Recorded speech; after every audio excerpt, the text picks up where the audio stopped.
Hello, everyone, and welcome to the Pash On podcast. Let's get started with your host, Brian Pash.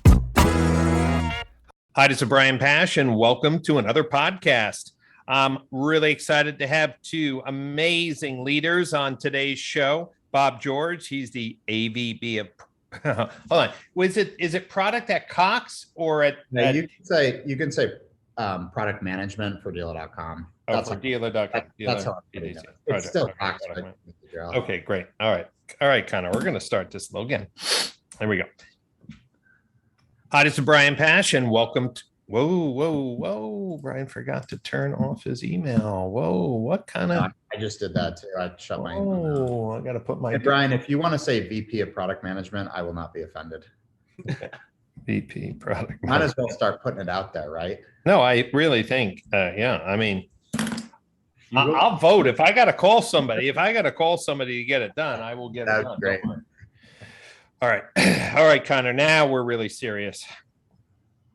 Hi, this is Brian Pash, and welcome to another podcast. On today's show, I got two great automotive leaders. I have Bob George. He's the VP of Product Management at Dealer.com, and Kevin LeSage. He's the Director of Digital Marketing at Autotrader.com. Gentlemen, welcome to the show. Thanks, Brian. Thanks, Brian. I'm glad to be back. Yeah, it is always good to catch up because there's so many moving pieces within Cox Automotive. Today, I want to talk about a topic that's near and dear to my heart, which is using audiences and, more sophistication about marketing to people, not pixels. And of course, I've been an advocate for minimizing dealer waste for years. Let's set the stage. People have been waiting for Cox Automotive and all its units to come together to leverage its data and really create unique insights that no one else has to make marketing smarter. So let's ask Kevin this question. Kevin, why is it taking so long? We have a product now we're going to talk about. It's powerful. It's amazing, but it's 2021, soon to be 22. Why did it take too long?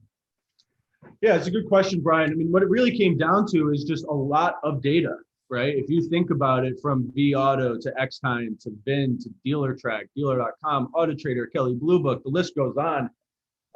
It's getting all of that data together and putting a first-party tag on every single unit, which allows us to measure the consumer activity on each brand, but then map it back down to that individual person, not the cookie or the pixel, like you were mentioning earlier. And when we start doing that, we were able to start really building predictive algorithms. And the way I like to simplify it for dealers is Cox Automotive has built a retargeting system where we can retarget shoppers that visit our platform with a quality layer where we can start saying, was this just a single data point from Brian Pash where he visited one of the Cox Auto brand units? Or was Brian Pash visiting multiple brand units where we can start deriving real insights about you as a person? And this has allowed us to build validated, real-time predictive insights across shopping behavior all around the US. And that's really, it's taken a long time because that's not easy to do, to be honest, right? At this point, we have identified real in-market shoppers with an accuracy rate of 91% when we predict the make that they're going to buy. So yes, it took a long time, but we weren't going to cut corners. We weren't going to bring a wasteful product to market. And now I can stand here today and say I'm very confident that when we identify an in-market audience across Cox, the audiences are validated to sales and they're being updated in real time, which lead to very high quality consumer audiences that drive more efficient marketing strategies for our clients. You know, it's really important for us to pause for a moment and define audiences, because I think there's a little confusion. It's a little snake oil. I mean, we've known for years, before we had more sophisticated ad targeting, Google had an in-market shopper audience. Facebook had an in-market shopper audience. But honestly, no one really knew how these audiences were created.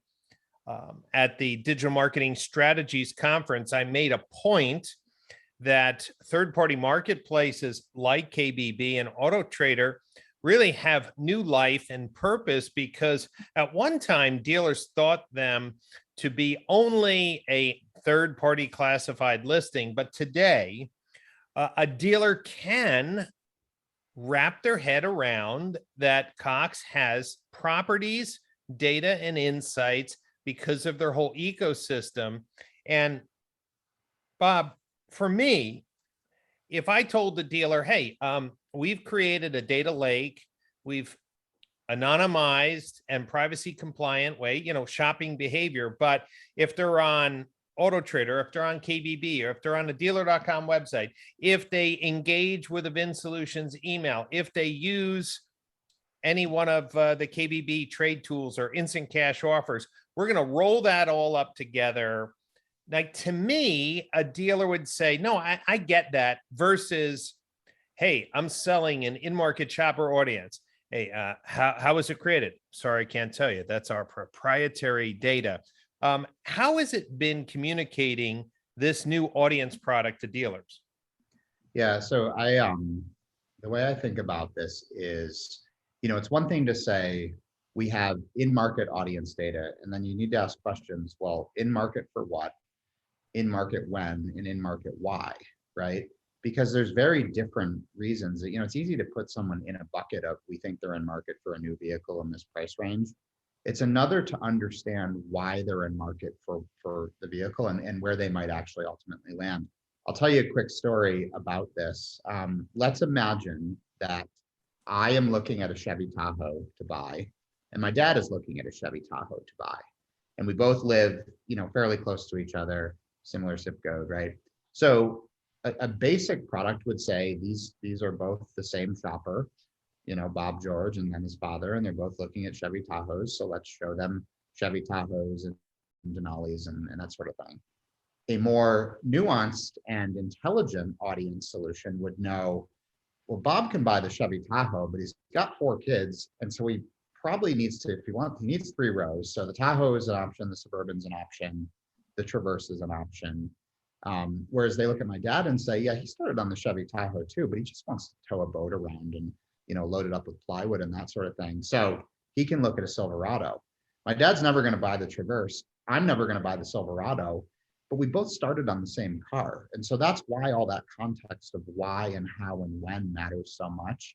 And I think when we talk about audience, we have to talk in those kind of real terms of real use. I like what you said, people, not pixels, right? There's a lot of pixels floating around.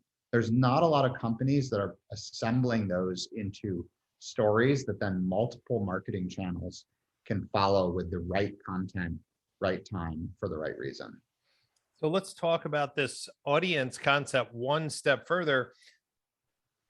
For a dealer who understands consumer behavior, they're in this business, they know, hey, maybe one day someone's looking at a particular truck and, maybe their family needs changed. They're now looking at a minivan or something, or that very few people buy the car that they first started shopping for. Dealers know this, but I'm never got any, clarity or confirmation on how often audience data is being updated. At one time, there were these things called cross-sell reports, and depending on who gave you the cross-sell reports, they were 30, 60, even 90 days old. Well, what are you going to do with 90-day-old data, right? The world has moved on. So, Kevin, what can you tell the dealers listening about how often the data is updated, and how do you know? You made this statement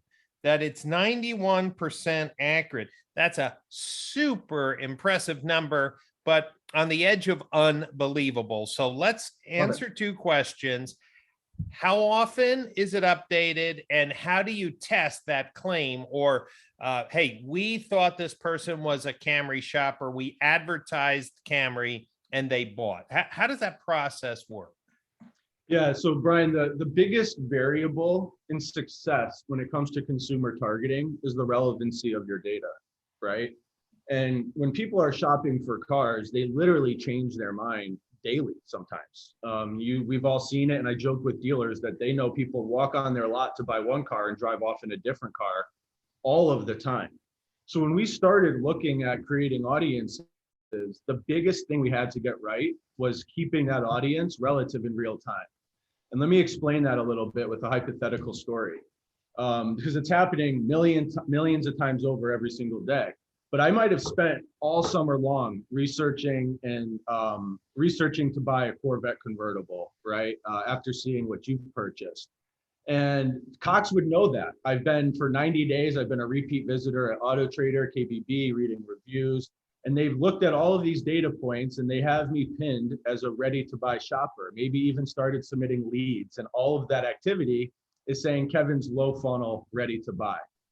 Well, my wife comes home, hypothetically this afternoon, and says, hey, Kev, I'm pregnant with twins. That dream of my Corvette is put on hold, right? And I'm now off to looking at a Chevy Tahoe or something with that third row seat like Bob. Well, as a dealer, is your audience provider able to update the fact that Kevin LeSage is no longer going to buy that Corvette and we're starting to see him engage with the Chevy Tahoe? Can they in real time take him out of the Corvette audience and put him in a Tahoe? Very, very few, if any, that I've spoken with can. And with Cox, by the hour, Kevin is out of the Corvette convertible. He's into the Tahoe. But more importantly, Brian, we're not going to also put Kevin in up to 40 other vehicles that have third row seats. We see this all the time where advertising companies will want to expand their audience and make it larger so they can sell more and make more revenue. But the reality is when you do that, your quality is diminished. So across Cox right now, every single hour, our consumer audiences are being updated so that if we target a shopper for a specific make or model, we know it's still of relevance. And the way we get to that 91% accuracy on predicting the make that they buy is because we're validating all of our audiences every single month to sales. So if we build the Toyota shopper audience in New England, at the end of the month, we are going to measure and see of that audience pool, how many of them came in and bought a Tundra. And because it's all real time, those numbers like 91% make sense because based on the last thing they did online before coming into that dealership, we have insight to personalize the experience online and in store. That makes sense because, at first glance, for the dealers who are listening, they would say like 91%, who knows what someone's going to buy? But I understand it better now. What I'm hearing is that along the journey, there's twists and turns and changes and discovery. I know that when I was shopping for my Honda Pilot, I didn't know that it was the Touring Edition that had the 3 rows, but the middle seats were bucket, not bench. So it made it easier to get back into the third row. But I did call my friend Andy Wright from Lehigh Valley Honda. He said, oh, yeah, Brian, you got to look for the Touring. So I was just literally all over the place looking at the different pilots. And then as soon as I knew about the Touring, that's the only thing I looked at. And I am sure that at that time, because it's a few years ago, we didn't have these capabilities. It makes super sense. So Bob, let's bring it home for the dealers saying, okay, you have an amazing audience. I get it. I understand it. Cox finally put all of their properties together in a huge data lake. And now we have anonymized real profiles of people, not pixels that I can target.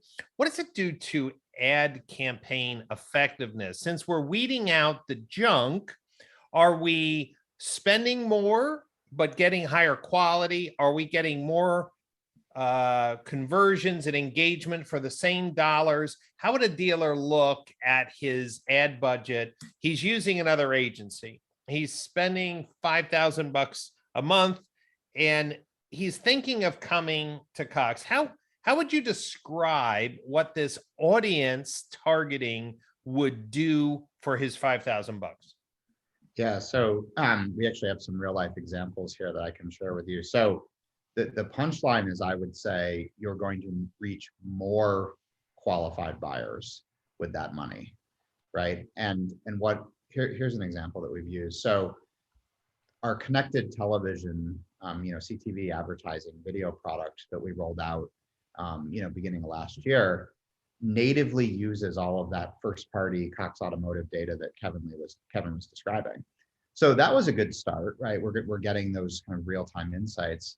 But then the second thing we did, and this, it took some conversation internally as we applied what's called frequency capping, right? Which is basically saying, don't show the same ad to Brian more than X number of times if he doesn't engage, right? Because the reality is you may continue to show signals that you're in market, but if the advertising isn't getting through to you, we shouldn't be spending that impression on you after a certain number. And so we implemented a few different levels there. Okay, there's a little bit of AI and that sort of thing, and to figure out the right thresholds. But what we saw is that the dealers were able to spend the budget, but they reached more people, because what happened is they didn't concentrate the budget on the same people over and over. And so I really think, we're headed in this space. You've talked about conversational commerce for a long time. We're headed into this space of conversational marketing, where, if I'm talking to you, Brian, are you interested? No. Brian, are you interested? No. If I ask you a third time, you might say, hey, are you listening to me? But keep me on the radar, because I might be. And so that's the level we need to get at, is not knowing that someone saw something and therefore kind of beating them over the head with it over and over, but understanding where they are and conversing with them through marketing channels and listening to new signals. And so it's a really exciting time to be putting it together. And, you and I have talked in the past about, we're all going to look back at these last couple decades of marketing and say, wow, it was kind of wild. You could really target people endlessly and spend a lot of money in a lot of different places. And we weren't as conversational. We weren't listening as well. We were talking a lot in marketing. We need to listen more. That's a great point. And let's take it one step further then, because one of the pet peeves that I have, and I love my auto dealers, is after I buy a car, I'm still seeing ads for lease and I'm getting mailers. So let's take it one step further, where our industry has been plagued with digital marketing that's unaware of the sale and that would move a customer from the prospect bucket or active shopper bucket into sold customer or sold elsewhere. So let's talk about that. Does the new Cox audience targeting platform allow dealers who are using Facebook advertising or Google advertising, when I'm hearing what you're telling me, data gets updated hourly, if somebody the next day is in the dealer's DMS or CRM as a sold customer, are they moved immediately into a new audience? And when does then the service marketing start? Yeah, so Brian, this is all tied back down to, I want to take a step back and make sure the dealers are aware that years ago we had to create a company at Cox called Cox Auto Data Solutions. So this way, our Auto Trader dealer or data team didn't have to knock on the door of the dealer.com data team and ask for permission and can we share these APIs. It was just all on the table. And through that company, they are the ones that are updating consumer insights by the hour. And that does include, if it's through one of our, VIN or dealer track, if we see that vehicle or that person is no longer, that they did buy a vehicle, we will update that consumer record so that we are no longer advertising them the vehicle. And what we'll do is wait a little bit and then put them into a service campaign if that's the dealer's choice. The joke we'll say here is that consumers don't want to spend 40 grand on a new car and then start getting advertisements for, replacement parts or things like that. But we do want to get a message in front of that consumer to get their brand loyalty back into those service bays from the dealer that they bought the car from. So it really boils down to consumer experience. As a consumer, if I buy a car, I don't want to see that car for the next 30 days. But if I didn't realize that the dealership has a service program that I can buy into and they'll pick up and deliver my car and make it easy for me, all of a sudden the advertisements are creating a positive consumer experience and efficiency, because now I'm learning about your business. And to what Bob's point earlier, I'm not just like at a party screaming over and over to come look at me, type marketing. we're listening, we understand the consumer, where they are in their buying process, and what message will be most effective. So yes, the answer is 100%. We can take them out of the vehicle buying audience and put them into a different audience, whatever is most relative for that dealer's business. Great. And I hope that the Cox leadership team have a chance to listen in on this podcast, because I'm going to put in an ask. From what I understand, this new audience targeting is really the benefit of years of development for this data lake of all the Cox interactions, customers, clicks, swipes, and video views. And of course, that's amazing. But today, for the average dealer, when someone comes to their dealer.com website, if they have X time is framed in, we lose marketing attribution. Now, what's interesting, I just realized Cox doesn't, because you know who they were, who came to the website, you know if they scheduled a service appointment, but it could be KBB. For most dealers, it's framed or takes them off their website. And if they have a dealer track credit app, again, it's iframe. It would be amazing if in the near future, dealer.com could announce native integrations to Xtime, to dealer track, to KBB, so that the journey in Google Analytics for the average dealer who wants to still inspect their marketing to understand the conversion outcomes of their marketing would have that visibility. Today, the iframe prevents that, or leaving the site. So I would love to see a future where at least dealer.com had native integration so we could see all the actions in Google Analytics. And Bob, I'm sure that's not the first time you heard that request. No, and one of the things we have been working on is actually the less the kind of literal implementation and more the tracking of, because you're probably the new Google Analytics 4 will be rolling out in the next couple of years, most likely. And, they're largely trying to do this cross device, cross, app, that sort of thing. And so it's a big focus for us to make sure that dealers have that visibility from application to application. And then there's several improvements too around how different products integrate into our website platform. It's, we're using more API based integrations now than we were previously. But yeah, definitely hear you on that, and are working hard to ensure that visibility is there for dealers. Great.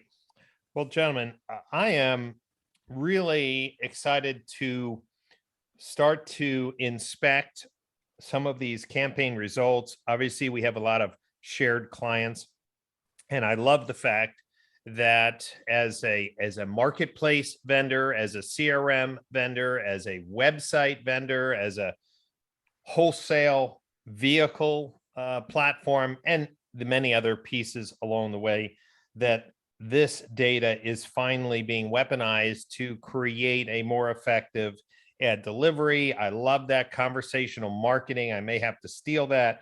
That is really awesome. So, Kevin, for a customer of Cox who's using a dealer.com website platform, is the audience targeting in general release, would they be part of an early rollout? What does that look like for a dealer who says, hey, I'm a Cox dealer, I have a dealer.com website, and I'd love to see this custom audiences for my dealership? What's the general availability?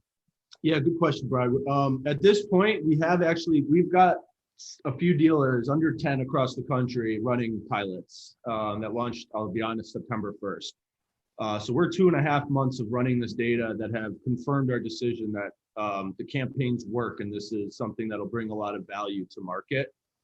So as for availability, I do want to be clear too, and really let you and everyone listening know that it's not just about bringing traffic to dealer.com, right? Auto Trader and KBB, I call it the field of dreams strategy. I used to, like, the old school way of Auto Trader was, if you build it and you price well and you merchandise well, they will come, right?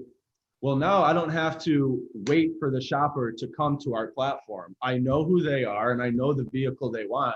And we're activating these audiences and deep linking traffic back to Auto Trader and KBB as well as dealer.com. And the performance we're seeing there has every dealer in the pilot extremely happy.